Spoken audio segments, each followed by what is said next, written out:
on the agenda. Yeah. Any particular challenges, like trying to get into film business? All right, challenge how to get into film business. That's easy, right? Yeah. You encourage decision by the government to try to pass a stronger censorship. All right, something I have censorship in Canadian filmmaking. We're going to talk a while about that.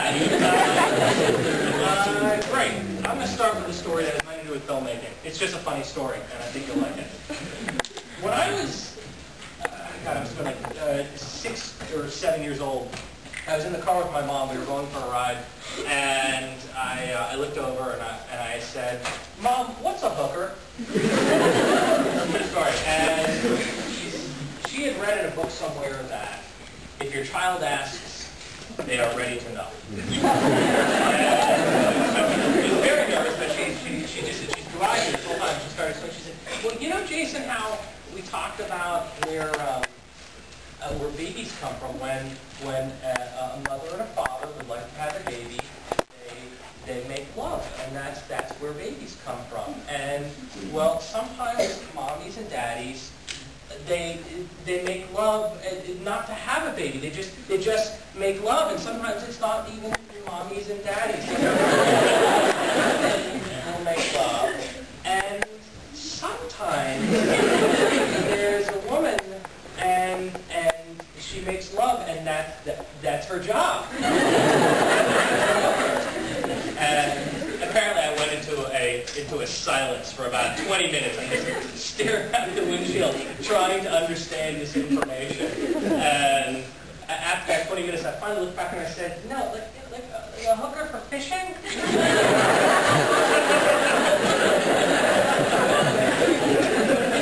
has nothing to do with my film career. I just really like that story. Take that with you, wherever you want. I started making videos and stuff when I was a teenager.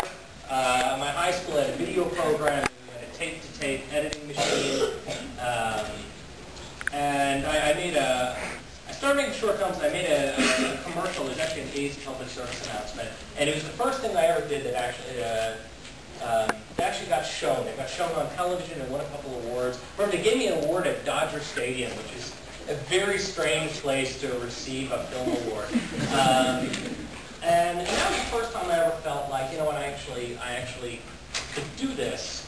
But by the end of my teenage years, I was scared of becoming a filmmaker. My father is a filmmaker himself. His name is Ivan Reitman. I presume many of you know who he is. He directed Ghostbusters. Yes! Yeah! Where are you going to go? Funny, I've never heard that.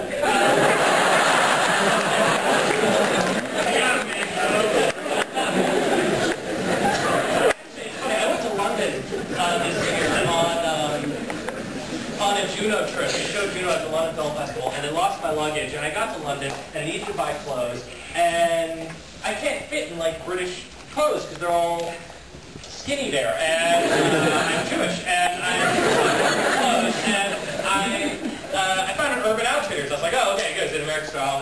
So I go in there, and they have a Ghostbusters t-shirt. And I just said, why the fuck not, I had one of Ghostbusters t-shirts since I was a kid. I put it on, and the press loved it. They practically had an orgasm right here. And then I just started wearing it every once in a while to certain screenings, like college screenings. And, particularly if someone asked a question, I would unzip my hoodie and reveal it.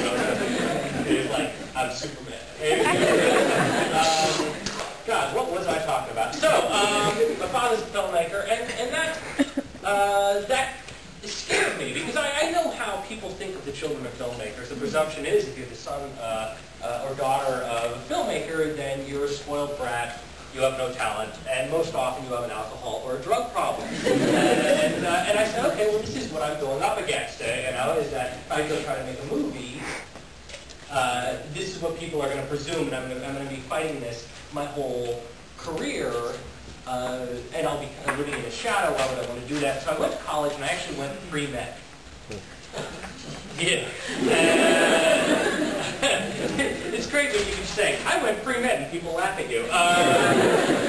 And I was doing very poorly. And I was actually a decent guy. When I was in high school, I went to a tough high school. I did very well, and I'm a bright enough guy. But I was failing at pre-med. And my father came to visit me in college, and he took me out to dinner. We went to this diner, and he said, "What are you doing?" And I said, I told him what I just told you. I said, "I'm scared. I'm scared to become a filmmaker. I'm scared of following the footsteps." And he told me a story from his own childhood. He said when he was 17, 18 years old, on the same age, he grew up here in Toronto. He went to Montreal, and in Montreal discovered submarine sandwiches, which apparently had not hit Toronto. Somehow that landed there. And they were popular, and they were delicious, and he came back to my grandfather and he said, Dad, give me the money to start a submarine sandwich shop. It just came back to Montreal. They're delicious. They've got people lined around the block. You can make a lot of money. And my grandfather said, Ivan, I'm sure these sandwiches are very good. And if I gave you the money to open up a submarine sandwich shop, we could make a lot of money. And, your mother and I would be very proud of you. But I just don't think there's enough magic in it for you.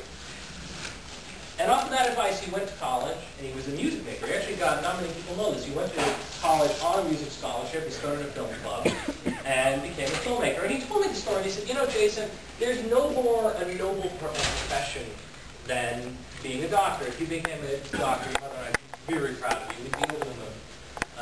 But I just don't think there's enough magic in it for you. I think you're a storyteller. I think you need to follow your heart. And that's what I did. I came back to Los Angeles.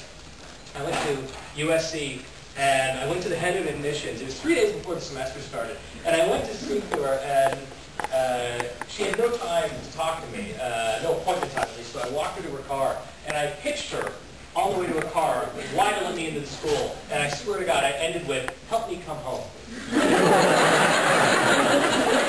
And she bought it. She let me into the school, and I became an English major. I went to USC, and I said I was a dropout. I really am short a couple classes that I lost during the switch to colleges. I'm very open to honorary degrees anytime, any university. I was an English major, and I read a lot, and I wrote a lot, and I listened to a lot of books on tape. And I got really involved. I was in the improv comedy troupe there. I had a morning radio show. And I actually wrote film criticism, if you can believe that. The worst film critic ever standing before you. I think I wrote about Matthew Broderick's directorial debut, Infinity, of which I am the only person in this room that's ever seen it. That it was, on par with the great works of cinema, and everyone should see it. I gave it an A+. I wasn't a good film critic. But while I was there, I got the urge to make a film. Basically, when I was a teenager, I started seeing the films that influenced me to become a filmmaker. I had grown up as a young kid watching studio films. My parents would drop me off at the Cineplex, and I would go. It was like daycare. They would literally drop me off at noon. I would see 3 movies in a row. The most embarrassing part of that, actually, is that I paid for all 3 movies. I bought tickets for all of them. I'm not Tarantino. I'm not cool.